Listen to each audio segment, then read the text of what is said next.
Est-ce que Ingrid, c'est bon? Merci pour l'enregistrement. Alors, aujourd'hui, c'est un webinaire de retour d'expérience et je suis ravie d'accueillir les actes des elfes avec deux personnes accompagnées et Aline Paleski, la directrice, euh, qui vont se présenter dans quelques instants. Je suis Cécile Zigzag, chargée de mission sur le médico-social pour Caliris.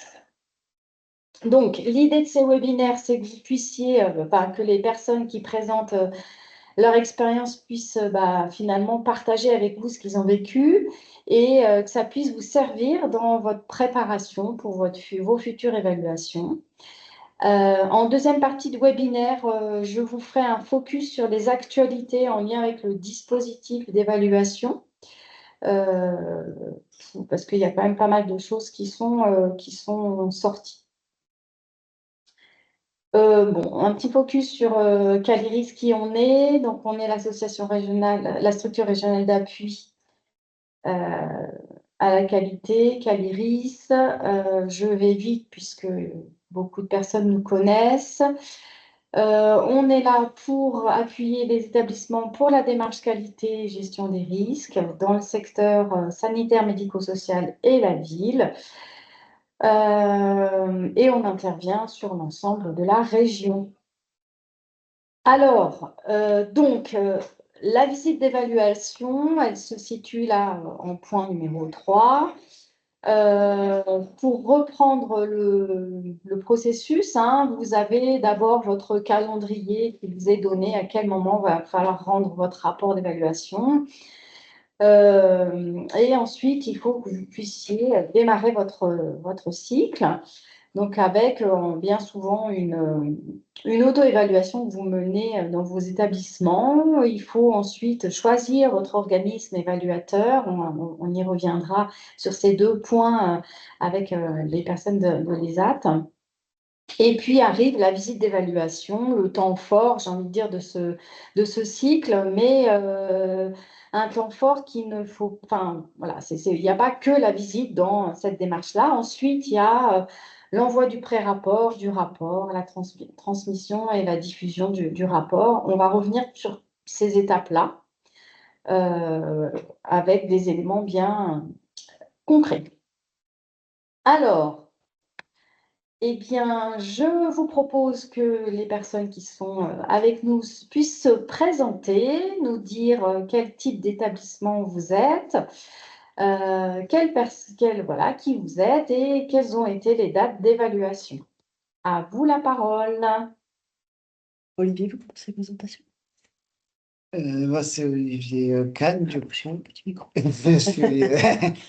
Je suis représentant délégué CVS à l'ISAT Les Vallées. Et l'évaluation, elle a commencé le 23 septembre. Et avec le premier jour. Donc, On va d'abord finir se présenter et après on y va. Oui. Bonjour, je suis Mickaël Insabi, je suis délégué des travailleurs de l'ESAT DSF et des travailleurs en espace vert. Et donc moi, je suis Madame Paleski, directrice de l'ESAT Les Vallées. Très bien. Donc, les dates d'évaluation, 23 septembre, c'est ça? Voilà, comme ça. Olivier l'a dit, du 23 au 25 septembre. Ouais. Du 23 au 25. Très bien. 2 jours et demi, pas 3 jours. OK. De l'année 2025. Tout à Voilà, fait. c'est ça. Ça marche. Très bien. Eh bien, on va démarrer avec plein de questions. Déjà sur la préparation de cette visite d'évaluation et éventuellement votre auto-évaluation. Comment vous y êtes pris? Quand est-ce que vous avez démarré à travailler dessus? Quelle organisation? Sur les accompagnés traceurs, comment vous avez choisi les personnes qui allaient témoigner? L'organisme évaluateur, les points forts que vous avez pu ressortir de cette préparation et puis éventuellement des choses que vous pourriez changer. Aline, je vous laisse Mm. prendre la parole. Alors, nous avons commencé la préparation de l'évaluation un peu plus d'un an avant la date, en tout cas la période prévue, parce qu'on n'avait pas fixé exactement le calendrier. Nous avons commencé en parallèle et la démarche d'auto-évaluation et la démarche en CODIR de recherche de l'organisme. Pour la démarche d'auto-évaluation, nous nous sommes fait accompagner à l'échelle de l'association par SRA Caliris. Nous nous sommes fait accompagner de plusieurs façons, c'est-à-dire qu'on a eu plusieurs temps de préparation, enfin d'auto-évaluation et de préparation à l'évaluation. Pour la partie auto-évaluation, nous nous sommes appuyés sur les outils que nous avait fournis Caliris, notamment sur un tableau Excel qui reprenait tous les critères et les domaines évalués. Nous sommes également appuyés sur les fiches FORAP qui ont été importantes pour nous pour venir clarifier les attendus concernant les différents critères. En interne, nous avons créé un COPIL composé de l'équipe de professionnels d'un côté, les professionnels qui, eux, allaient être les personnes qui allaient être interrogées lors de l'évaluation. Ce point est important parce que, par exemple, nous avons eu une personne qui était présente tout le long des copiles et qui, le jour de l'évaluation, n'a pas pu être présente. Il a fallu qu'on puisse la faire remplacer. Et c'est vrai que pour les professionnels qui, eux, n'ont pas participé à tout le processus COPIL, même si vous allez le voir, on a eu d'autres temps avec l'ensemble de l'équipe, eh bien, le niveau de préparation n'est pas le même et c'est important que le COPIL soit ce soit les personnes, les professionnels interrogés lors de l'évaluation. Ce COPIL, il est pluriprofessionnel, c'est-à-dire que l'on avait un représentant par atelier, moniteur d'atelier. Nous avions différents représentants sur l'équipe médico-sociale, des animateurs soutien, psychologues, assistantes de service social, CIP, et la direction et les chefs de service sur la partie COPIL.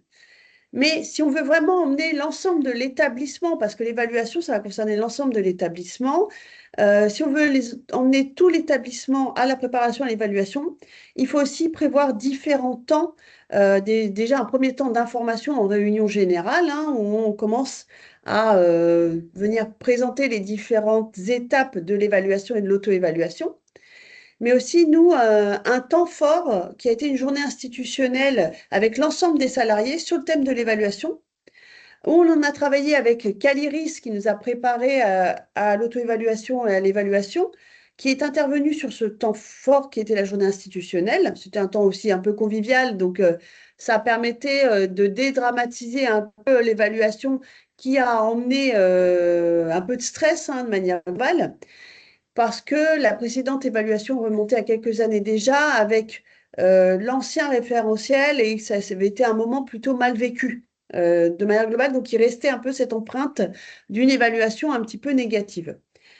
Donc, cette journée institutionnelle, SRA Caliris nous a accompagnés sur une partie, mais on en a aussi profité pour faire intervenir des collègues d'autres ESAT, des collègues salariés, mais aussi un membre élu du CVS d'un autre ESAT qui est venu témoigner auprès de l'ensemble des salariés. Et après, les collègues du CVS expliqueront, eux, leur expérience et ce qu'on a mis en place en parallèle aussi pour le CVS, mais qui est venu aussi témoigner du retour d'expérience terrain de comment se passe une évaluation. Parce que c'est vrai que nous, direction, on la voyait comme un véritable levier pour venir valoriser les pratiques, s'améliorer dans nos accompagnements.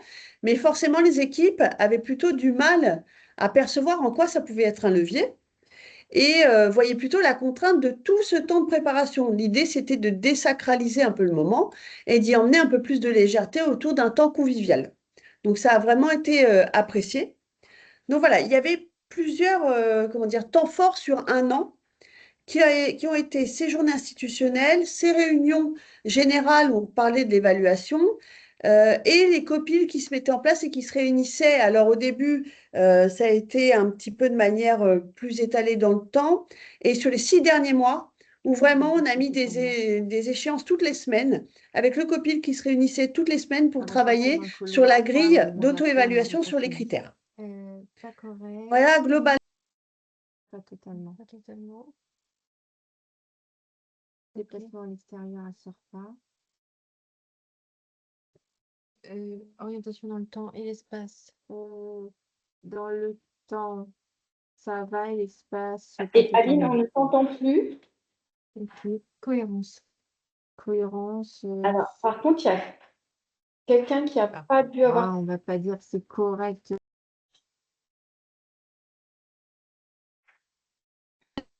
C'est bon? Ça y est, merci. Bon, Excuse-nous. pas de souci. Donc, je ne sais plus où j'en étais. Donc, voilà, différents temps forts. Le copil et sur les 6 derniers mois, vraiment un temps resserré où le copil se réunissait toutes les semaines pour venir travailler sur la grille, aller chercher notamment les éléments de preuve. Et je vais vous expliquer par la suite à quel point les éléments de preuve, c'est vraiment le gros du travail. Mais si on s'y prend en avance, ça se passe plutôt bien. Parce qu'il y a différents éléments à différents niveaux, hein, et il faut vraiment anticiper ce temps-là parce que si on le fait à la dernière minute, on oublie des éléments de preuve et le jour de l'évaluation, c'est un peu stressant de ne pas pouvoir fournir directement les éléments et les équipes courent un petit peu. Donc voilà, sur le copil, j'ai vu passer une question rapidement sur le nombre de personnes qui constituaient le copil. Nous étions une dizaine. Une dizaine à l'échelle du copil. OK. Voilà. Au niveau du choix de l'organisme évaluateur, comment ça Oui. s'est passé pour vous? Alors, au niveau du choix de l'organisme évaluateur, nous l'avons fait à l'échelle du CODIR. Donc, nous nous sommes appuyés, pareil, SRA Caliris nous avait fourni une grille d'entretien pour réaliser les entretiens des organismes évaluateurs. Alors déjà, la base, c'est d'aller prendre sur Ciné la liste des organismes et de prendre ceux qui sont accrédités. Parce que la liste est longue et les accrédités, elle est beaucoup moins longue. Et nous avons lancé les consultations auprès de 5 organismes. 4 nous ont répondu et 3 ont été reçus pour un entretien, en fait. Ils nous ont présenté leur mémoire technique et nous avons réalisé un entretien pour venir questionner comment eux envisageaient l'évaluation, comment ils formaient leurs évaluateurs, quelle était la dynamique qui était instaurée au sein de l'organisme d'évaluation pour sélectionner les évaluateurs, pour dynamiser un petit peu l'évaluation et s'assurer qu'il y ait une veille régulière de la part de leurs évaluateurs qui peuvent être soit salariés, mais c'est à la marge, mais souvent indépendants. Voilà. Et nous, il y avait des choses qui nous tenaient à cœur, et notamment l'éthique qu'ils menaient, enfin, comment ils portaient l'éthique au travers de l'évaluation. Et c'était important pour nous, notamment cette éthique, comment est-ce qu'ils la mettaient en œuvre pour les personnes accompagnées? Comment se passaient les entretiens avec les personnes accompagnées? Est-ce qu'ils étaient formés au FALC, à la CA? Autant d'éléments qui étaient appuyés dans le mémoire technique, mais qui, sur l'entretien, on sentait si c'était porté par l'organisme ou si il y avait des choses quand on posait des questions qui, sur le terrain, se révélaient pas tout à fait alignées par rapport à ce qui nous était un petit peu vendu. Dans le choix de l'organisme, alors il y a tous ces critères de qualité de l'évaluation. Bien évidemment, il y a un critère de coût qui rentre en jeu. Globalement, les coûts étaient plus ou moins alignés. On évaluait à l'échelle de l'association, mais nous avions des coûts par pôle. Et donc, il est aussi dans la manière dont eux vont vous faire les devis, il va être important de réfléchir si vous faites selon les finesses, selon vos pôles, ça va être vos stratégies sur l'évaluation des coûts. Il faut savoir que nous, entre-temps, donc on était évalués sur la nouvelle mouture du référentiel HAS. En plus, entre-temps, je crois à l'été, il y a eu une précision sur le nombre d'accompagnés traceurs qui devaient être interviewés. Et donc, nous, il a fallu qu'on revoie un petit peu avec eux notre positionnement sur le devis. Nous étions partis pour les ZAT au départ. Alors, les ZAT, c'est une centaine de personnes accompagnées au travers de 3 ateliers de travail et une équipe pluriprofessionnelle qui anime des services spécifiques, notamment un service d'évaluation par le travail pour les personnes qui ont des troubles psychiques et un service d'accompagnement à la retraite. C'est important, et vous allez le voir quand je vais vous parler des accompagnés traceurs et du choix, c'est important d'avoir en tête quel service spécifique vous avez pour bien venir cibler ces accompagnés traceurs. Nous étions partis initialement sur 2 jours d'évaluation. Nous avons finalement fait 2 jours et demi et 5 accompagnés traceurs. Et franchement, on a galopé. On a galopé sur 2 jours et demi. Alors, c'était chouette parce que c'était intense, beaucoup d'échanges. Mais une demi-journée de plus aurait été plus confortable pour nous comme pour l'organisme d'évaluation. Voilà, on a eu parfois pitié d'eux sur les temps de repas où ils devaient manger vite et ça nous a aussi ôté un peu de temps pour venir apporter des preuves complémentaires quand on ne pouvait pas les emmener sur les temps forts qui étaient notamment les entretiens avec les professionnels et la gouvernance. Et même sur les entretiens sur les personnes, les accompagnés traceurs, souvent on pouvait emmener des preuves après coup. Et voilà, quand vous avez quelque chose de contraint comme ça, souvent c'est le temps pour emmener l'épreuve qui est un petit peu sectionné. Ok. Au niveau rapidement sur le choix des personnes accompagnées qui ont été entendues, comment vous vous y êtes pris? Alors, nous avons présélectionné une douzaine, comme nous avions 5 accompagnés traceurs, nous avions présélectionné une douzaine de personnes selon leur profil. Vous allez voir, votre organisme d'évaluation doit vous fournir des éléments pour venir justifier de vos choix d'accompagnés traceurs. Et par exemple, nous, on s'est dit, ben, des personnes qui ont des troubles du développement intellectuel, des personnes qui ont différents types et spécificités d'accompagnement, comme par exemple l'autisme ou les troubles psychiques. Des personnes qui, par exemple, chez nous, bénéficient du service d'évaluation par le travail, qui est un contrat un peu particulier chez nous, ou du service d'accompagnement à la retraite. Des personnes qui ont des parcours coordonnés dans l'accompagnement, où on met du soin, où on met de l'accompagnement social. Voilà. On a mis aussi une personne qui est également déléguée des travailleurs, parce que Michael a participé sur la partie CVS, mais ils sont 2 délégués des travailleurs. Et on avait proposé aussi que l'autre déléguée puisse être reçue notamment sur la partie accompagnée traceur, parce que ça lui permet aussi de témoigner, elle, de son vécu sur un autre pan. C'est comment on l'accompagne, par exemple, à sa fonction de délégué. Enfin, voilà, de manière, on a essayé de faire en sorte que ce choix soit assez, comment dire, multiple. Et en même temps, il faut aussi penser, quand vous avez de l'absentéisme, il faut vous assurer qu'une personne qui est régulièrement absente, vous puissiez avoir des profils analogues qui puissent être présents si jamais la personne n'est pas là. Parce qu'il est important déjà qu'on recueille l'accord de toutes les personnes en amont. Quand on les pose accompagnés traceurs, on leur explique, on les reçoit, on a des outils FALC, et on a leur accord en amont, et en leur expliquant bien qu'il n'est pas garanti qu'ils puissent être reçus. Donc ça peut être un peu décevant. Mais on leur explique, et et surtout, un point important, 15 jours avant, on arrête le choix des accompagnés traceurs parce que ça nous permet, nous, d'aller voir les personnes, de leur expliquer qu'elles ne seront pas reçues, mais que si jamais il y a une personne qui est exceptionnellement absente ce jour-là, elles pourront potentiellement être choisies au dernier moment. Voilà. Ok, merci. Bon, on va avancer, on aurait encore plein de choses à dire, mais on va essayer de respecter le timing. Donc, si je récapitule, donc au niveau de l'évaluation, de votre planning d'évaluation, vous avez fait en sorte que les choses s'imbriquent bien, même si bah, 2 jours et demi, c'était vraiment court, du fait du nombre d'accompagnés traceurs. Alors peut-être ça, c'est un élément que vous n'avez pas forcément abordé, mais qu'on avait échangé, enfin, sur lequel on avait échangé en amont, c'est la logistique, Oui.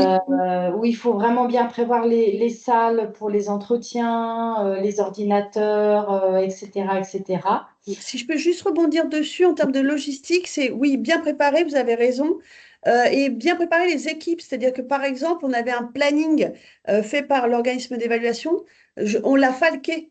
pour le diffuser à tout le monde et ça a servi aux équipes aussi, parce que la gouvernance peut penser la logistique, mais il faut que l'ensemble de l'établissement soit bien au fait de qui et quand, où, les repas par exemple, ou les différentes salles à mobiliser.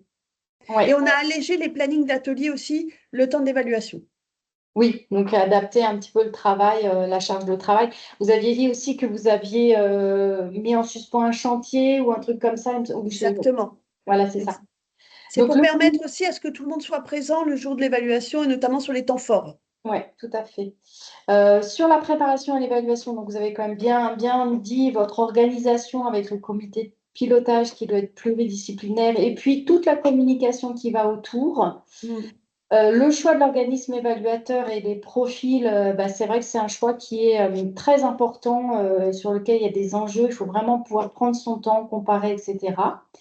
Et puis les personnes accompagnées, oui, vous les avez préparées, plutôt, vous avez bien expliqué à différentes reprises sur comment ça allait se passer. Et effectivement, de bien prévenir les gens qui peut-être ils ne seront pas entendus, mais et c'est vrai que vous avez raison de dire que c'est un peu quelquefois décevant pour ceux qui ne sont pas entendus, parce qu'ils se sont préparés psychologiquement et puis finalement non. Donc bon, ça c'est effectivement une réalité. Très bien, on va avancer donc sur le pendant l'évaluation, Mm.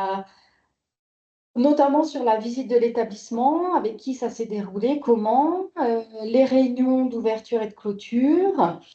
Mm. Les temps d'observation, les entretiens CVS, personnes accompagnées, etc. Et puis, est-ce que vous avez eu des critères impératifs qui n'étaient pas à 4? Je vous laisse la parole. Et puis après, là, les personnes accompagnées pourront également, enfin, vont compléter de leur point de vue. Mm. Alors, la réunion d'ouverture, nous, elle avait eu lieu en début d'après-midi, après le temps de repas. Euh, j'ai volontairement choisi de la faire avec l'ensemble de l'établissement et c'est un choix que j'ai pas regretté. C'est de la logistique, c'est une organisation, mais ça a été très apprécié par les évaluateurs. Et on a eu des moments assez forts, hein. Il y avait, Bien. hein, vous confirmez, Olivier? Je confirme. C'est-à-dire que, Et- ouais, c'était plutôt chouette. Ouais, on leur a mis une sacrée vague d'entrée qui les a limite surpris. C'est ça. Ils ont pu nous le relayer en fait spontanément. En fait, l'ensemble de l'établissement, à un moment, quand l'évaluatrice parlait, l'ensemble de l'établissement a applaudi. Donc voilà, ça a mis un point de départ très positif à l'évaluation. Ça a permis aussi que tout le monde voit les évaluateurs parce que ils font une visite du site, donc c'est important que les visages soient repérés. Et puis, ils ont pu réexpliquer avec leurs mots comment allait se passer l'évaluation, dédramatiser. Ils ont été très adaptés dans leur communication. Et pas nous mettre forcément de pression, parce que quand C'est on vous ça. a tout de suite parlé d'évaluation, que ce soit la direction, les encadrants, etc., et puis même les travailleurs en général, tout de suite on a vu le stress qui arrivait en se disant comment ça va se passer, Mm. etc.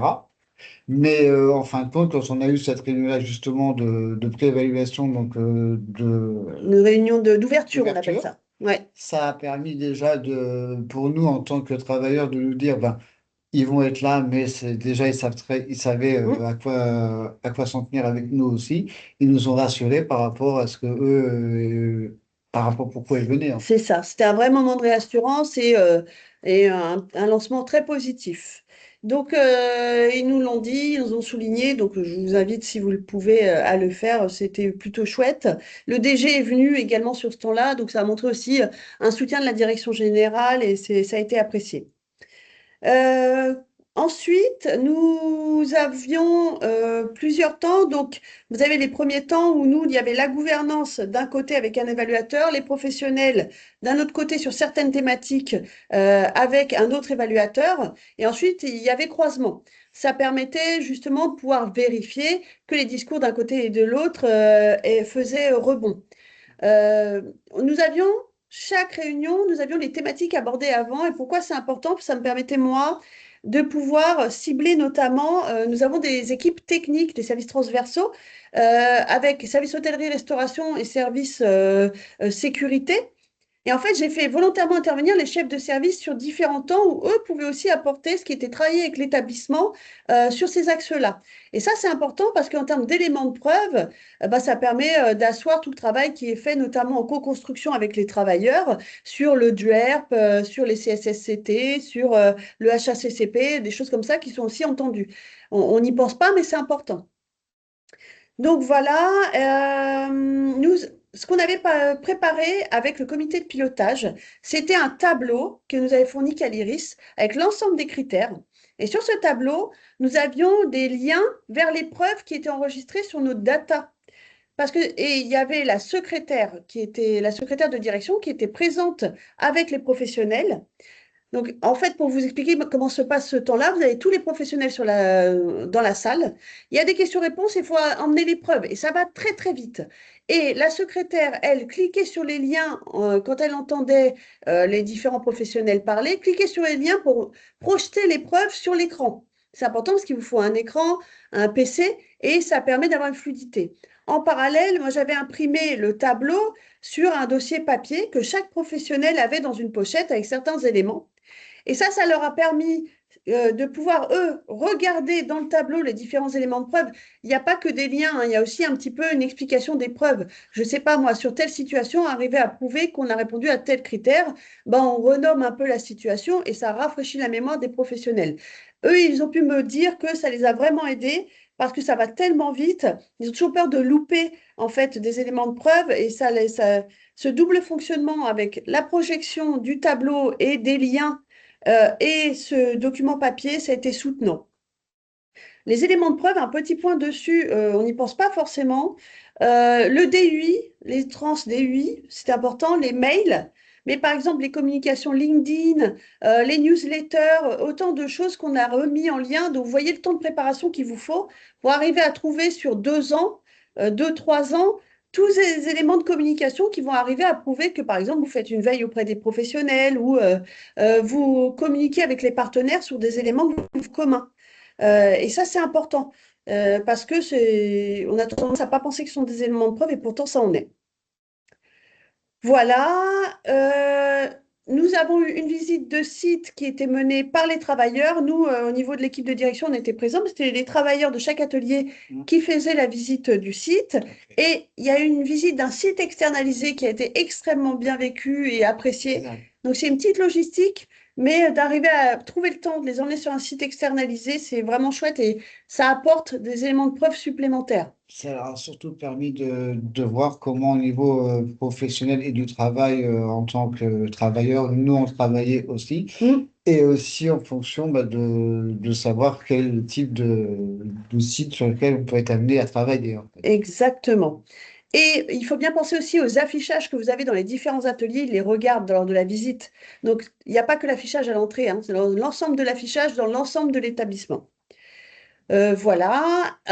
Nous avons fait une réunion de clôture où on a invité l'ensemble des professionnels et des travailleurs qui le souhaitaient, parce que c'était sur un temps en fin de journée, qui a été très apprécié. Il y a des travailleurs qui sont venus, il y avait le DG qui était à nouveau là et la présidente de l'association. Donc, ça a permis aussi de mettre en avant nos points forts, nos axes d'amélioration. Donc, il faut une mini-synthèse avant d'arriver sur l'évaluation finale. Concernant, alors juste un point sur les repas, il faut bien penser à l'organisation des repas. Ils vont avoir certes des temps avec des repas, par exemple, vous leur proposez des repas collectifs avec les travailleurs ou avec les salariés, mais ils vont avoir besoin de temps où ils mangent aussi seuls parce que c'est un temps de travail pour eux aussi. Donc il leur faut une pièce avec plateau repas, mais vous voyez avec eux ce qu'ils souhaitent. C'est important. Concernant les critères impératifs et les étoiles, nous avons sur 16 critères impératifs, parce que nous sommes en ESAT soumis qu'à 16 critères, nous n'avons eu qu'un seul, nous avons la chance d'avoir eu qu'un seul critère non atteint, et c'était sur le plan de prévention des risques de maltraitance. C'est important parce que ce plan, souvent, on est à la traîne sur sa préparation, c'est un peu lourd à préparer et on savait qu'on n'aurait pas le critère dessus. On a fait le choix de ne pas y aller, de privilégier d'autres critères parce que le plan de prévention, c'est quelque chose qu'il faut qu'on co-construise avec l'ensemble de l'établissement et plutôt que de le faire pour l'évaluation, on a préféré le faire après, mais par contre, on a pu dire qu'on avait déjà, nous, prévu de le travailler par la suite et ça a été retenu, ça. Ils l'ont entendu et ça vient améliorer un peu la note. Voilà. Et concernant les étoiles, nous avons eu 4 étoiles. Voilà, les membres élus pourront en parler par la suite.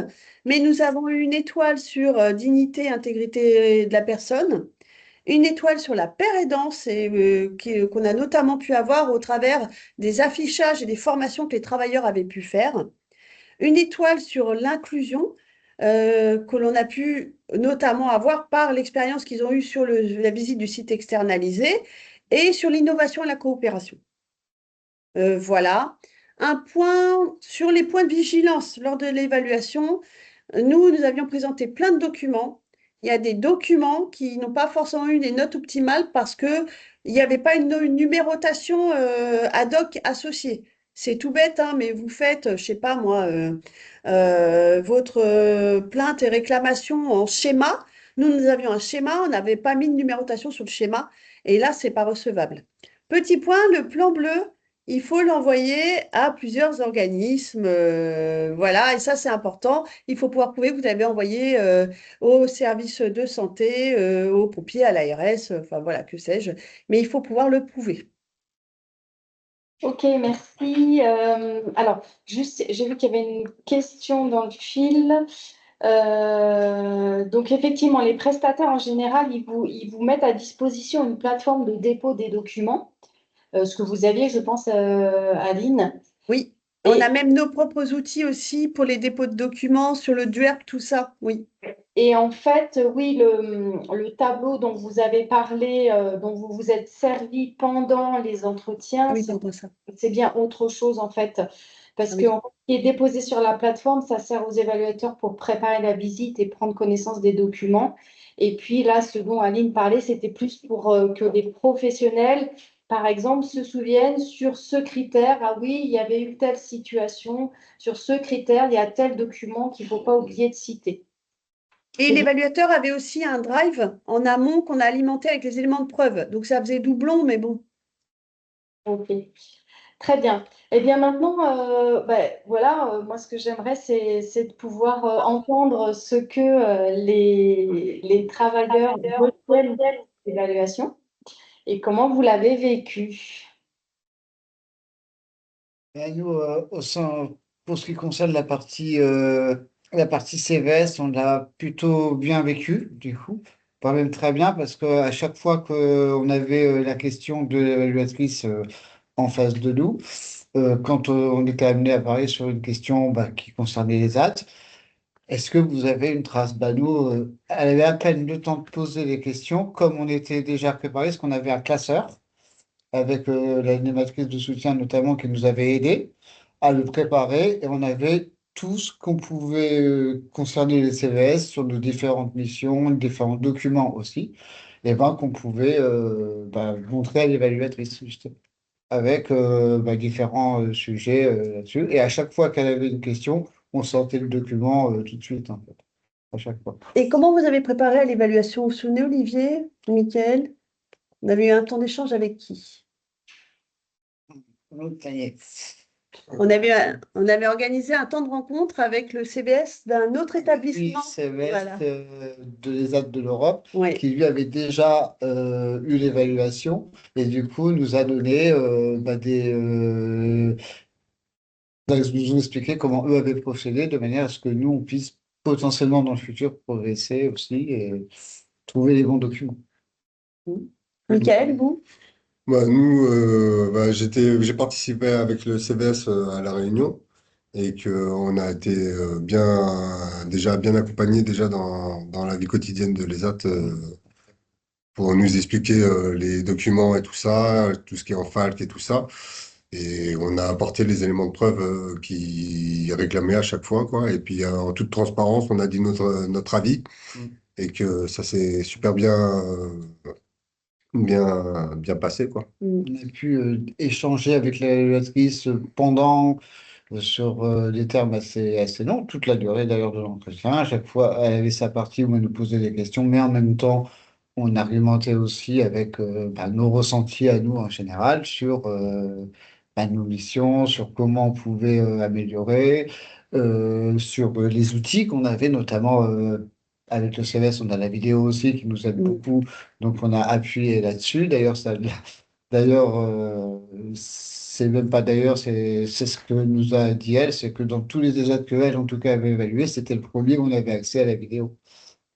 Donc, du coup, rien que ça, déjà, on était assez Et, ouais, contents et du fait. peut-être votre fonctionnement.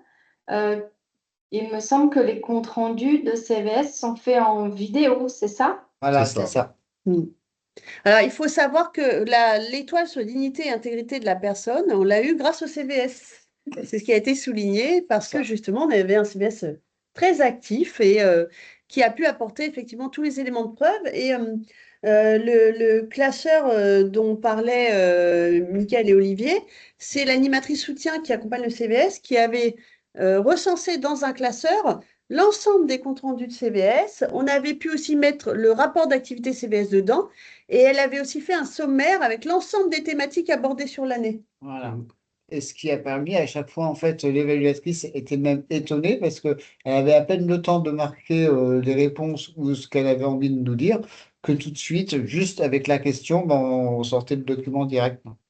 D'accord, oui, c'est intéressant d'avoir un sommaire comme ça des points abordés Oui, dans toute l'année par le CVS parce qu'on ne peut pas voilà, on peut pas se rappeler de tout et ça a dû être aidant au niveau de vos. Euh, pour nous, en tant que CVS et en tant que travailleurs, on était rassurés par rapport à ça parce qu'on savait qu'il y avait eu le classeur qui avait été préparé en amont avec l'animatrice de soutien. Et puis ça nous facilitait beaucoup la recherche de documents en fait dans le classeur. C'est ce qui a fait notre activité en fait, c'était vraiment que c'était bien classé et avec le sommaire, on trouvait facilement les choses quoi. Ah oui. et alors, un point important, Michael était présent avec le CVS. On a posé la question à la place du délégué des travailleurs avec le CVS ou pas. On a vu ça avec l'organisme évaluateur. Et Michael, on peut peut-être aussi dire, vous avez pu mettre en avant tout le travail qui est fait sur le délégué des travailleurs et que ça a aussi appuyé. Oui, que ça a appuyé le fait que les délégués de travailleurs soient assez récents et tout ce qu'on peut mettre en place pour être actif en fait dans l'établissement, ça a mis des points en fait dans l'accompagnement des personnes en situation de handicap, quoi. Mhm. Oui, effectivement. Là, enfin, moi, ce que j'entends, c'est que vous parlez beaucoup de ce classeur, mais je crois que ce qui était surtout intéressant pour l'évaluateur, c'était votre vraiment posture active dans le travail autour du CVS et représentants, etc. Bien au-delà de ce fameux classeur qui vous a bien aidé, mais elle a constaté que c'était quelque chose qui était vraiment quotidien, votre implication dans l'établissement, il me semble. Oui, on a été assez transparent en disant comme quoi on était bien soutenu par les encadrements et tout ça de la so- Oui, on a de- bien. On a mis vraiment l'accent aussi sur le fait que quand on avait la question de l'évaluatrice aussi, etc.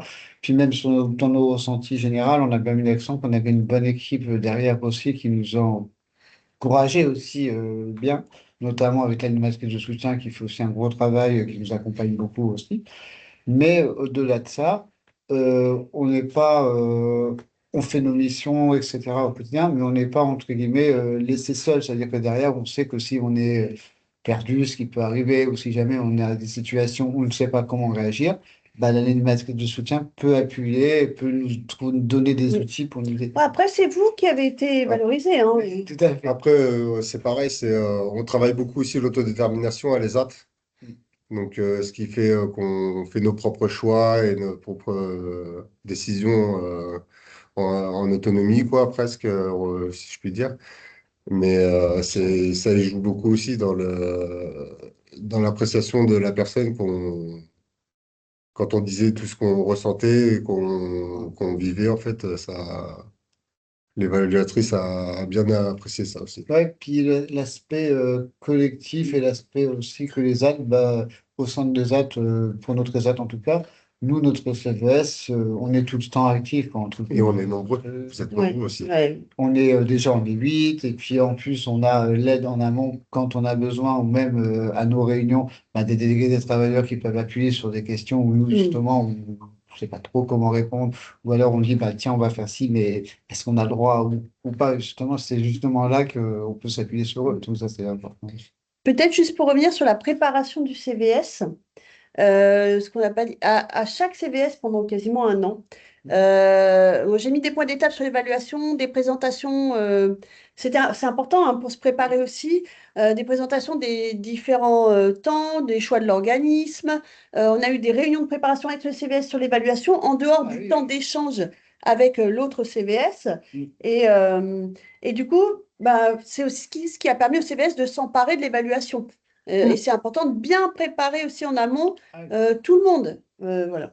Parce qu'on a Tout tout à un travail de fond en fait qui a été mené et qui nous a beaucoup, on s'est appuyé sur ce qu'on avait déjà échangé entre nous bien avant l'évaluation, et du coup on était déjà un petit peu déjà, on savait un petit peu comment réagir aussi en face par rapport à ça. Ok. Merci beaucoup de votre témoignage. On va avancer dans ce dispositif. Donc juste les points à retenir sur pendant l'évaluation, on a vu que ce qui était important, c'est d'avoir vraiment des éléments de preuve qui soient à disposition, que les personnes accompagnées, entendues, doivent vraiment avoir un profil varié, vous l'avez dit tout à l'heure, Aline. Prévoir les effectifs suffisants pour assurer l'activité et les entretiens en même temps. Donc peut-être si c'est possible de baisser certaines charges de travail. Et voilà. Donc on va avancer maintenant. Que s'est-il passé juste après l'évaluation? Comment vous avez fait pour la lecture du pré-rapport? Comment vous avez fait quand vous avez communiqué les résultats et quelle suite juste après? Et éventuellement les points Mm. qui peuvent être améliorés ou même et les points forts sur ce juste après l'évaluation. Mhm. Alors déjà, la lecture du pré-rapport, j'avais anticipé un temps avec le copil. Et c'est important parce que le pré-rapport, c'en est une lecture, mais aussi derrière, ça permet de préparer avec le copil nos éléments potentiellement contradictoires si on n'est pas d'accord avec certains éléments du pré-rapport. Et donc, c'était prévu un temps de 2 heures qu'on avait anticipé et c'était trop court, 2 heures, parce que c'est un temps long où il faut que l'on aille potentiellement se dire, ah ben ça, je suis pas d'accord, pourquoi? Sur chaque critère, ça peut être très très long, il faut faire des allers-retours. C'est pas très didactique hein, comme exercice. Et ensuite, mettre nos commentaires. Donc, on l'a fait ensemble, mais on n'avait pas eu assez de temps, très clairement. Il aurait fallu que je prévoie un temps de plus, je pense. Euh, un regret concernant cette remontée, nous, de nos commentaires sur ce rapport, c'est que j'ai fait, avec l'équipe, on a fait une remontée très globale, c'est-à-dire que avec des retours de manière assez généraliste. Il aurait fallu, pour que ce soit pris en compte, et ça c'est important, qu'on nomme cite chaque critère et chaque numéro de critère, et pour bien venir en contradiction de ce avec quoi on n'est pas d'accord et d'expliquer pourquoi. Et ça, alors globalement, moi j'étais assez d'accord avec, et l'équipe aussi, hein, avec ce qui était remonté. Nous, sur la gouvernance, c'était plutôt conforme. L'équipe des professionnels avait pu dire aussi que c'était plutôt conforme. Donc, il n'y avait pas de sujet. Mais pour quelqu'un, pour une équipe qui n'est pas d'accord avec certains éléments phares de l'évaluation, c'est bien, il est important d'anticiper cette lecture du pré-rapport et surtout le fait de travailler la contradiction et de bien venir la préciser parce que vous remplissez ça notamment sur Sinae. C'est pas très intuitif, il faut faire des allers-retours. Enfin, il faut anticiper ce temps-là. Moi, j'ai pas assez anticipé, j'ai pas mis assez de temps avec les équipes pour ça. Il faut pas le faire seul. Très clairement, parce que par exemple, les professionnels, nous, on n'était pas, nous, gouvernance, on n'était pas avec eux. C'est eux qui peuvent nous dire, bah non, là, on n'est pas d'accord parce qu'on avait apporté tel élément de preuve, ils l'ont pas pris en compte. Donc voilà, c'était sur cette phase contradictoire le petit regret, mais à minima, puisque franchement, l'organisme d'évaluation était très satisfait du travail qui a été réalisé et leur regard était juste Il a été plutôt partagé, voilà, je pense Et que même vous, hein, assez aussi dans le but d'être en même temps compréhensible aussi et en même temps d'être bienveillant aussi. ouais. Même après, même pendant l'évaluation, je sentais qu'il y avait toujours le côté bienveillant qui était là. Et puis, c'était vraiment des axes d'amélioration et pas, on n'était pas dans la critique pure, hein, c'était vraiment de se dire comment on peut faire mieux. S'améliorer, Voilà, c'est ça. plutôt surtout pour nous, après par la suite, s'il y avait, on va dire, tel point à améliorer ou tel petit point à Mm. rectifier, faut qu'on soit réactif derrière et qu'on réfléchisse aux différentes solutions qu'on peut éventuellement trouver entre nous. Mm. Pareil en CVS, hein, j'ai pu présenter pré-rapport, pas encore le rapport parce que c'était entre deux. Ouais, c'est ça. Enfin, pré-rapport, rapport. Alors, il faut savoir que donc vous avez un mois pour faire vos un mois, un mois et un mois entre pré-rapport, rapport et nos remontées et le rapport définitif. Ça a été plus rapide que ça. L'organisme d'évaluation a été très réactif.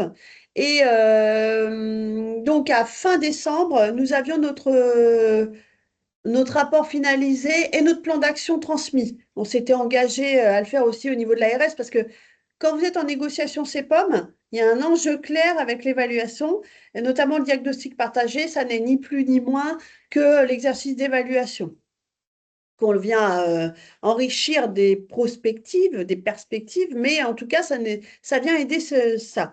Donc, c'est important aussi avec l'ARS d'être au clair sur les différentes temporalités et de les respecter.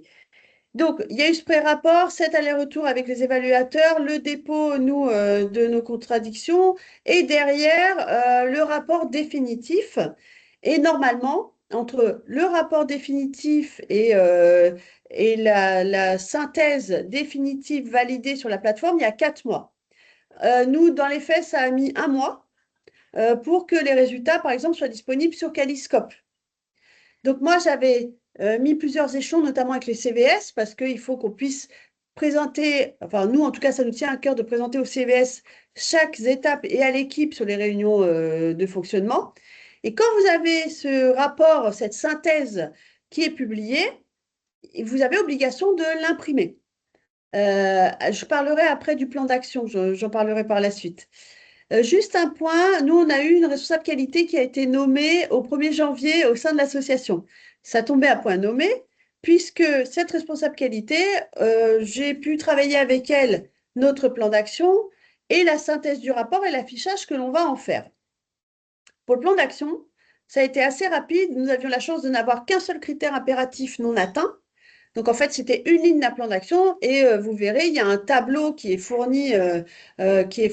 C'est très simple, très rapide à faire. Il n'y a pas besoin d'un plan d'action détaillé. Il vous faut une vue globale avec des échéances à respecter. Il ne faut pas juste que ce soit un vœu pieux, mais quelque chose qui soit réaliste que vous posez pour chaque critère. Donc ça, pour nous, c'était assez facile à faire. N'hésitez pas à l'anticiper si vous le pouvez. N'attendez pas les échéances, hein. Dès que vous avez le pré-rapport, commencez à travailler le plan d'action. Ça vous permettra derrière d'être plus réactif. Donc nous avions déposé tout ça, nous avons eu le rapport et la synthèse. Et cette synthèse, vous pouvez l'afficher telle quelle au sein de l'établissement. C'est l'obligation minimale. Nous avons fait un autre choix. On est en train de la travailler avec les responsables qualité pour en faire un vrai outil pour que l'évaluation soit vraiment vécue comme un levier et de valorisation des pratiques des travailleurs et des équipes et un levier de l'amélioration de l'accompagnement. Donc, on est en train de le travailler et donc au mois d'avril, nous avons un CVS et nous allons valider avec le CVS cette affiche que nous allons leur proposer où on vient mettre en avant les points forts, les axes d'amélioration, les étoiles aussi, parce que le CVS a eu son étoile au travers de la dignité et de l'intégrité. C'est dommage que ce ne soit pas autant mis en avant. Et pareil, le Nutri-Score ABCDE qui apparaît sur Caliscope peut être un peu mal vécu par les équipes, parce que nous sommes sur une évaluation nouvelle mouture, nouveau référentiel, qui est moins 10 ans en termes de notes que l'ancien référentiel. Ce qui fait que quand on va voir les évaluations des collègues qui ont été évalués en 2003, qui ont du B avec des critères non atteints. Voilà. Alors nous, ça va, on a eu la chance d'avoir la note B également, mais un établissement peut se retrouver avec une note C alors qu'il a une meilleure évaluation qu'un collègue qui a été évalué 2 ans auparavant et qui a B. C'est important aussi aux équipes de venir relativiser ça et de dire que c'est une photographie à l'instant T selon un référentiel qui a évolué. Et donc d'anticiper un potentiel effet déceptif que les équipes pourraient avoir vécu et de se dire, ben non, en fait, et puis c'est bien d'aller voir les collègues, mais c'est aussi se dire quelle culture d'établissement on a. Nous, il y a des critères sur lesquels volontairement on a fait le choix de se dire on n'est pas d'accord avec le manuel, on l'a dit à l'évaluateur en se disant, mais pour nous, c'est pas à nous d'aller sur ce champ-là. Alors, on est d'accord, on n'est pas d'accord. Après, ça joue sur la note. Ça peut être des choix d'établissement ou pas, mais c'est de se dire aussi, on a une culture de l'accompagnement où elle nous est propre, elle est propre à un territoire et à des pratiques aussi. On a par exemple des territoires où les collègues vont être très avancés sur le soin et la prévention santé, mais parce qu'ils n'ont pas forcément de partenaires territoriaux pour ça. Nous, on a le choix d'avoir externalisé auprès de partenaires et c'est un choix que l'on assume. Et d'ailleurs, et je pense que Mme Sibzac en parlera après, la HAS est en train de faire évoluer son référentiel aussi parce qu'il y a ce delta-là. Donc, ceux qui arrivent là sur les évaluations, voilà, il faut en faire ce que ça en est, un vrai outil d'amélioration de l'accompagnement et valorisation des pratiques à l'œuvre. Merci. On va avancer un peu parce que le temps J'aurai pas le temps de manger. Je vais manger là. Donc, Là, il y a un micro ouvert. Ce qu'on retient de juste après l'évaluation, c'est que le pré-rapport, c'est vraiment important de pouvoir le lire et de prendre du temps. Aline, vous l'avez dit, pour pouvoir faire une réponse contradictoire. On reviendra tout de suite après, là, justement, sur comment on peut rédiger ses remarques sur le pré-rapport, puisqu'il y a eu une fiche pratique de l'HS qui est sortie. Ce qu'il faut bien penser à faire, c'est aussi accuser réception du rapport sur Sinae pour pouvoir clôturer votre évaluation et pouvoir déclencher les résultats sur Cabiscope qui doivent être affichés 4 mois après. Pour les observations concernant le pré-rapport, donc Aline l'a dit, c'est pas très ergonomique, donc il vaut mieux préparer vos éléments contradictoires sur un document à part en mettant en lien bien avec les critères sur lesquels vous avez des choses à dire, critère par critère. Il ne faut vraiment pas le faire directement dans Signal, ce n'est pas pratique. Et bien évidemment, il faut pouvoir envoyer le plan d'action sur les critères impératifs qui sont inférieurs à 4 en même temps que votre rapport aux autorités. Voilà ce qu'il faut retenir sur le juste après. Rapidement, là, finalement, vous êtes à 6 mois de votre évaluation. Qu'est-ce qui se passe pour vous concernant la démarche qualité, la démarche d'amélioration continue et comment, voilà, comment vous vous y prenez? Là, on est en train de travailler avec les responsables qualité, justement sur la mise en œuvre du plan de prévention des risques de maltraitance. C'est un point important, c'est un gros travail. Donc, il faut qu'on mette en place un copilot en interne avec les travailleurs, avec les équipes. Nous, c'est notre seul critère du plan d'action. Mais en fait, on va aussi s'appuyer sur d'autres éléments sur lesquels les critères impératifs sont atteints. Mais quand même, ce n'est pas que de répondre aux critères impératifs. C'est de se dire, il y a des choses qui ont été relevées. La prochaine évaluation, c'est dans 5 ans. Ça va super vite. On ne se rend pas compte, mais on est déjà à plus de 6 mois et c'est quasiment dans 4 ans l'évaluation. Et il y a des étapes comme ça à mener avec des temps longs. Nous, on a des choses à refaire, à travailler par rapport au DUI, notamment sur la refonte du projet personnalisé, en lien avec certains éléments qui nous ont été remontés pendant l'évaluation. C'est du temps long. Et il faut anticiper. Il y a les critères impératifs, il faut se donner 1 an pour les travailler et y répondre, pas plus. Par contre, votre plan d'action, il doit être plus global et il doit être sur les 5 ans à venir. Et nous, on pense déjà, les équipes, elles ont pris l'habitude, par exemple, de faire émerger les réunions. On ne les faisait pas émarger, les réunions. En termes d'éléments de preuve, c'est rentré dans les pratiques. Systématiquement, maintenant, c'est les équipes qui pensent à faire suivre la feuille d'émargement et pas moi. Donc, c'est aussi ça, c'est d'anticiper, parce que les éléments de preuve, vous pouvez remonter sur 2-3 ans.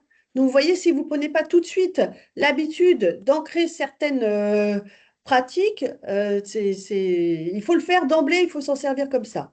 Sinon, après, on peut dire que nous, on rebondit encore. Vous pouvez peut-être juste sur ce que ça a apporté le dernier CVS, on a pu reparler de l'évaluation. Dans le dernier CVS, déjà, parce que quand on a eu notre dernier CVS, alors il a fallu qu'on explique, enfin qu'on leur dise, hein, entre guillemets, comment s'était passée l'évaluation, etc. Parce qu'on leur avait dit qu'on allait en avoir eu.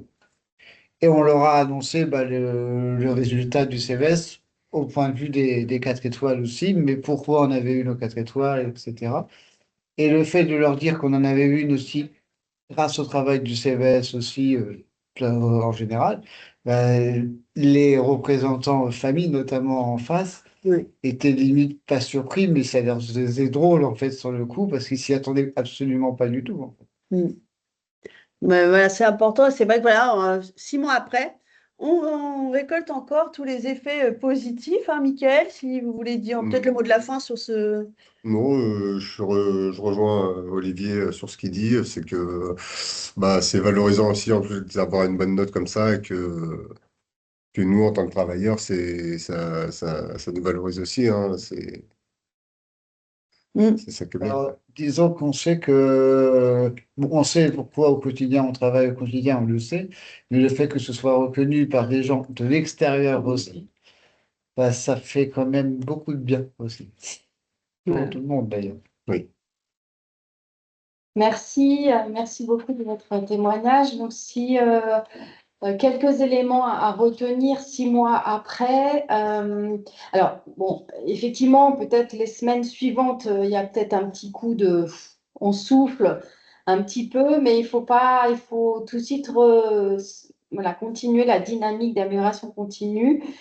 Et notamment, donc d'abord, on va s'atteler aux critères impératifs qui n'auraient pas atteint la note de 4, mais pas seulement, comme vous l'avez dit, Aline.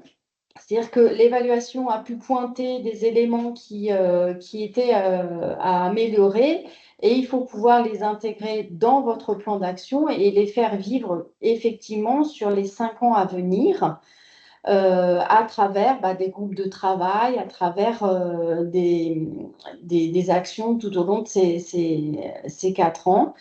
Et puis juste pour rappel, il faut bien repréciser que le suivi de votre plan d'action doit être intégré à votre rapport annuel d'activité. Et quand je dis plan d'action, ce n'est pas uniquement concernant les critères impératifs qui ne seraient pas atteints à 4, mais l'ensemble des points d'amélioration que vous avez pointés sont intéressants à intégrer à votre rapport annuel d'activité. Voilà, donc tout ça pour dire qu'effectivement, enfin là, Aline, vous l'avez largement prôné, c'est que l'évaluation, c'est vraiment une opportunité de questionner ces pratiques et de valoriser les pratiques des professionnels et en ASAT, les pratiques des travailleurs, parce que c'est vrai que le travail effectué par les personnes accompagnées, on sent qu'il a été valorisé et pris en compte. Et cette évaluation, il faut la préparer comme un projet à part entière, avec un rétro-planning, avec vraiment des rendez-vous qui sont réguliers, un suivi, etc., etc. On en a fini pour la partie de retour d'expérience. Je vous remercie encore une fois de votre participation. Voilà, je suis vraiment contente. Et on va poursuivre ce webinaire sur des actualités sur le dispositif d'évaluation, où il y a eu pas mal de fiches pratiques qui ont été émises par la HAS là depuis ces quelques mois. Premier élément sur le système de cotation, il y a eu une mise à jour de la fiche qui avait été émise en octobre 2024. Donc, la mise à jour a été faite en décembre 2025. On a refait, nous, Caliris, on a mis à jour notre infographie qu'on avait déjà. Et ce qu'on peut retenir de cette mise à jour de la fiche cotation, c'est que la HAS rappelle que certes, les éléments de preuve sont importants, comme l'a dit Aline, mais qu'il y a bien un regard croisé avec à la fois ce que disent les professionnels, ce que dit la gouvernance, ce que dit le CVS, ce que disent les observations lorsqu'ils vont sur les saisies dans les établissements. Donc, il y a un petit recalage en disant, attention, certes, il y a des éléments de preuve, mais pas que. Il y a quand même différents moyens de recueillir les éléments et il n'y a pas que le documentaire. Et d'ailleurs, à propos des entretiens, il est bien respécifié qu'il faut que les établissements respectent l'ordre des entretiens. Donc, pour les traceurs ciblés, ils doivent d'abord entendre les professionnels, puis ensuite la gouvernance. Et puis, pour l'audit système, c'est d'abord la gouvernance, puis les professionnels. Il est bien noté également dans cette fiche qu'il doit y avoir des temps complémentaires par les évaluateurs concernant la consultation documentaire, c'est-à-dire qu'ils doivent avoir sur leur planning des temps, entre guillemets, off, où ils consultent le documentaire. Et la même chose sur les observations, c'est-à-dire qu'il doit y avoir des observations, pas seulement lors de la visite. La visite, c'est juste pour voir un élément plus global, mais il doit y avoir des temps d'observation spécifiques sur certaines thématiques qui doivent être réalisées et retracées dans le rapport. Concernant cette fiche sur la cotation, ce qui a été remis un petit peu remis à jour. Autre fiche pratique qui a été émise, donc c'est sur la protection des données à caractère personnel dans le dispositif d'évaluation. Donc là, ce qu'on peut retenir, c'est qu'au niveau des entretiens avec les personnes accompagnées, c'est surtout là où il y a quand même un point sensible. Et que pour les chapitres 2 et 3, l'évaluateur va plutôt regarder des choses comme des procédures, des documents de suivi organisationnel, etc. Et donc, ce qui est également à retenir, c'est que l'accès des évaluateurs aux informations qui figurent dans le projet personnalisé doit se faire avec l'intermédiaire d'un professionnel de l'établissement et se limiter à strictement ce dont ils ont besoin. Il est noté aussi dans cette fiche qu'il n'y a aucun document qui doit être consulté en autonomie ou transporté en dehors de l'établissement où il y aurait des données personnelles. Donc, ils peuvent très bien consulter votre GED de façon autonome, mais s'ils ont besoin de consulter les projets personnalisés, le DU, etc., ils doivent être accompagnés. Voilà pour ce qui est sur cette fiche-là. Ensuite, autre fiche qui est sortie, donc c'est sur la cotation non concernée. Donc cette fiche, elle est assez importante, je pense, parce que effectivement, il y a certains critères. Des fois, les établissements ont tendance, dans leur préparation à l'évaluation, à dire non, mais ça, on n'est pas concerné. Attention, c'est vraiment à l'évaluateur de pouvoir décider si vous êtes non concerné sur un critère. J'ai envie de vous dire, pour préparer votre évaluation ou réaliser votre auto-évaluation, partez du principe que vous êtes concerné par tous les critères en fonction de ce qui est noté sur les fiches. Si vous êtes du médico-social et que dans la fiche critère, c'est bien marqué que le médico-social est concerné par ce critère, vous ne pouvez pas vous dire « non, mais moi, non ». Donc, soyez prudents. Donc, la fiche, elle rappelle un petit peu comment considérer un critère, c'est-à-dire qu'il faut vraiment pas prendre à la lettre le critère, mais essayer de l'adapter à vos missions. Et si vous vous dites, par exemple, moi, c'est un peu à côté de mes missions, c'est ce que Aline disait, se dire, bon, d'accord, moi-même, je ne vais pas agir directement sur ce critère, mais comment je mobilise les ressources extérieures pour répondre à ce critère. Donc, c'est de se dire, bon, moi-même, je ne traite pas le critère. Par contre, si ce critère, ce que je peux faire, c'est que voilà, notamment sur la santé mentale, bah, je vais faire un lien, je vais faire des conventions avec tel ou tel partenaire, ou sur l'éducation à la sexualité, bah, je vais plutôt aller sur ce partenaire, etc.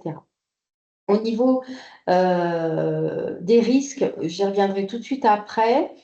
Et bien évidemment, on prend en considération le respect du choix de la personne, c'est-à-dire si la personne accompagnée, par exemple, a décidé qu'elle ne souhaitait pas être intégrée dans son projet personnalisé, elle ne veut pas en entendre parler. Bon, très bien. Donc, c'est son choix. Vous l'avez interrogé, donc vous avez la réponse de dire je ne souhaite pas participer à mon projet personnalisé. Donc, vous n'êtes pas, vous devez pas forcer la personne à y participer, c'est un peu ce que je veux dire. Par contre, il faut réinterroger régulièrement s'il a toujours ce point de vue sur son projet personnalisé. Alors, petit focus sur la prévention, l'approche préventive, notamment sur les risques. Les risques en santé, par exemple, sur le risque le risque en lien avec la sexualité. Je prends cet exemple-là. Ce que vous pouvez dire, c'est si ce risque apparaît, je sais, je connais mon organisation si ce risque apparaît. OK? J'ai des partenaires. Le risque, il doit être évalué. Si la personne accompagnée ne présente pas de risque, vous l'avez évalué, c'est ce qui est demandé de façon systématique. Mais si vous avez évalué qu'il n'y a pas de risque avéré, alors, bien évidemment, on ne va pas vous demander de mettre un branle-bas de combat autour de ce critère. Bon, je ne suis pas sûre d'être très claire dans mes propos, mais n'hésitez pas à poser les questions. Sur la rédaction des observations, donc Aline en a parlé un petit peu, hein. Donc, pour rappel, dans le timing, après l'évaluation, vous avez donc l'établissement a 1 mois pour vous rendre votre rapport. Vous avez 1 mois pour rédiger votre observation contradictoire et je vous invite largement à profiter de ce mois parce que c'est quand même assez long à lire. Et également, donc les observations, il faut absolument les renseigner sur un document à part de Sinae dans un premier temps et de préférence en équipe. C'est quand même plus pratique. Pour ensuite, donc dans le timing, quand vous avez envoyé vos remarques, l'organisme évaluateur a également 1 mois pour clôturer l'évaluation en prenant en compte ou pas vos remarques. Ce qu'il faut retenir, donc en fait, dans cette fiche pratique sur la rédaction des observations, donc sur le pré-rapport, il vous donne une trame indicative de la rédaction des observations dans cette fiche. Et en fait, il considère qu'il y a deux grandes parties. Une première partie sur les observations par chapitre, avec vraiment les commentaires ciblés par critères, par objectifs, etc. Et puis une deuxième partie qu'ils ont intitulée Observations générales.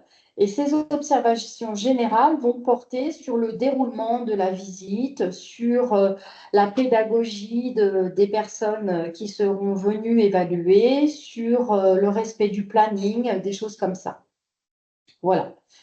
Et il faut savoir que vos observations que vous allez noter dans votre pré-rapport seront consultables dans le rapport synthétisé sur Cabiscope courant 2026. Donc, voilà.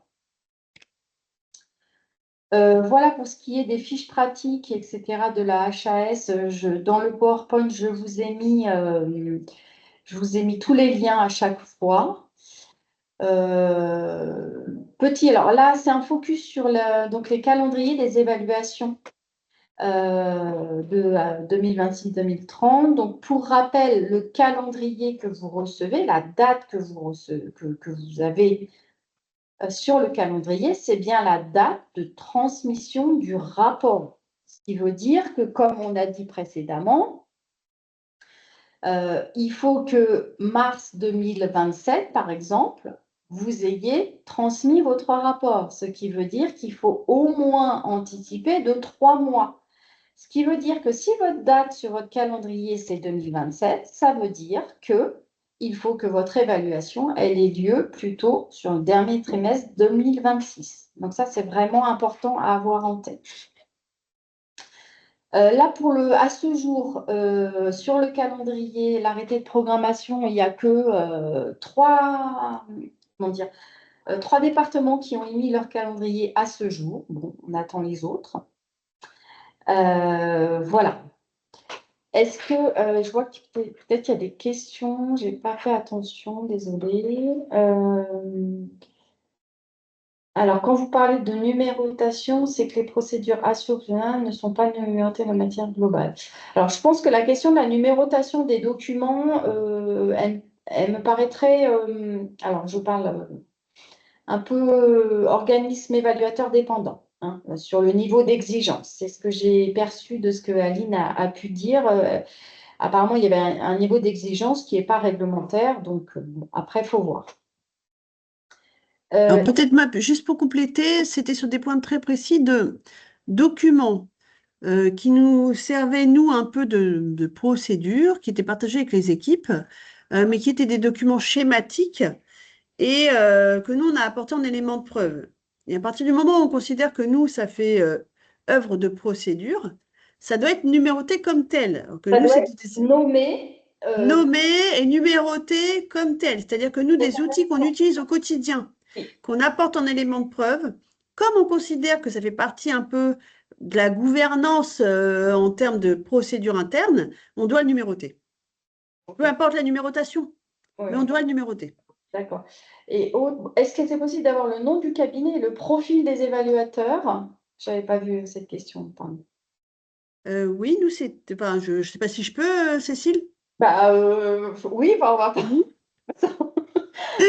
Le nom des évaluateurs, non, je ne vais pas vous le donner. Par contre, le cabinet, je peux vous le donner, c'est le cabinet Autonomie. Et profil des évaluateurs, c'était quel profil? Alors, le profil, oui, c'est une très bonne question parce que c'était un petit point qu'on avait eu c'est un petit point, on a eu un peu d'échange. Moi, il n'y avait pas de profil ESAT disponible. Il n'y avait pas de profil ESAT disponible et moi, c'était ma crainte parce que quelqu'un qui vient du sanitaire, par exemple, ne va pas comprendre certains choix que nous faisons, par exemple, ce qui était dit tout à l'heure sur la personne, elle ne veut pas mettre tel élément à son projet, en fait. Donc, nous, on ne le met pas. Et puis, vous voyez bien l'autodétermination, comment elle est chez nous. C'est-à-dire que si les personnes accompagnées ne souhaitent pas mettre en place quelque chose, ben, dont acte, en fait, parce que c'est leur choix. Si on reste dans quelque chose qui est qui relève de leur libre consentement, voilà. Mais il y a des personnes qui sont issues du sanitaire ou de structures médico-sociales spécifiques qui ne peuvent pas comprendre. Peut-être que, par exemple, nous, on vient les mettre en posture professionnelle. Donc, comme on est un organisme, un établissement hybride, eh ben, il y a un peu de médico-social et un peu de vie du monde du travail. Et en fait, il y a eu beaucoup d'échanges sur les profils et notamment, j'ai eu la chance d'avoir des personnes qui avaient fait plusieurs évaluations en ESAT et qui aimaient ce qui était porté en ESAT. Parce qu'il y a aussi ça, c'est l'appétence qu'on a pour le lieu ou pas, et qui forcément a su se saisir en disant putain, c'est génial que les travailleurs fassent ça, qu'ils soient autonomes là-dessus, ou que voilà. Et ils vont vous présenter les CV, ils doivent vous présenter les CV des personnes qui vont venir. Faites vraiment votre choix. C'est à vous de dire ça, moi je suis pas d'accord avec ce CV-là parce que voilà, proposez-moi quelqu'un Merci. Je vais poursuivre alors, sur quelques actualités Caliris. Donc, on a actuellement donc, en cours, on propose une campagne d'évaluation gratuite de vos projets d'accompagnement personnalisés. Donc ça, cette campagne, vous pouvez vous inscrire jusqu'au 9 mai. Donc, le principe, c'est un autodiagnostic organisationnel plus un diagnostic d'audit dossier. Et on vous met à disposition une plateforme dans laquelle vous allez renseigner votre autodiagnostic et qui vous sortira une synthèse de votre dispositif de projet personnalisé. Donc ça, c'est en cours jusqu'au 9 mai, gratuite cette année. L'année prochaine, ce ne sera plus le cas. Et je vous ai mis le lien donc vous allez sur notre site internet, on a un encart sur les enquêtes, vous pouvez vous inscrire directement. Voilà, on a d'autres enquêtes sur d'autres thématiques d'enquête également sur cette même plateforme, sur la culture sécurité, sur la douleur de mémoire. Concernant les formations, donc on a des formations qu'on met à disposition, dans lesquelles on intervient sur l'auto-évaluation pour préparer son évaluation. Donc l'auto-évaluation, Aline l'a évoqué tout à l'heure, avec la mise à disposition d'un certain nombre d'outils. Pour rappel, on a un réseau de personnes qui s'intéressent à la qualité au niveau régional et qui est ouvert à tous. Et d'ailleurs, le réseau a travaillé l'année dernière sur le plan de prévention des risques de maltraitance et de violence. Et on va bientôt le publier et le mettre à disposition de tous. Et je remercie vraiment le réseau d'avoir bossé dessus parce que c'est un sujet pour les établissements. Donc, ça va sortir là très rapidement. On a également sorti un guide sur la démarche et déployer sa démarche éthique en établissement. C'est également sur notre site internet à disposition. Et bien sûr, on intervient en appui en cas d'événements indésirables graves associés aux soins. Et on peut également sensibiliser sur les en modalité d'atelier sur les événements indésirables. Oui, s'il y a des structures qui sont mixtes, il y a des journées sur la certification qui sont actuellement en cours, mais je ne crois pas qu'il y ait beaucoup de mixtes. Écoutez, il nous reste quelques minutes pour pouvoir répondre à certaines questions.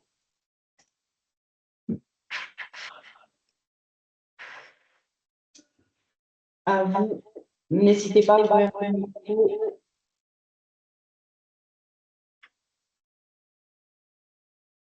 Il y a des questions.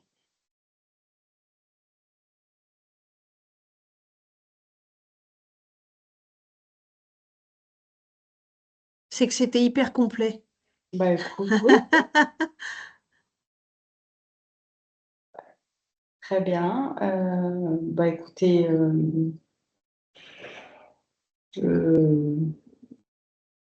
effectivement, ça devait être complet. N'hésitez pas à contacter Fabrice. Donc, je vous enverrai, on vous envoie le PowerPoint au plus tard en fin de semaine. Comme ça, vous aurez les éléments, notamment sur la fin du PowerPoint, sur les fiches pratiques. Et puis, je vais vous souhaiter un bon appétit s'il n'y a pas plus de questions. Bonne continuation de journée. Merci à tous. Merci, bonne journée. Merci Aline. Merci beaucoup.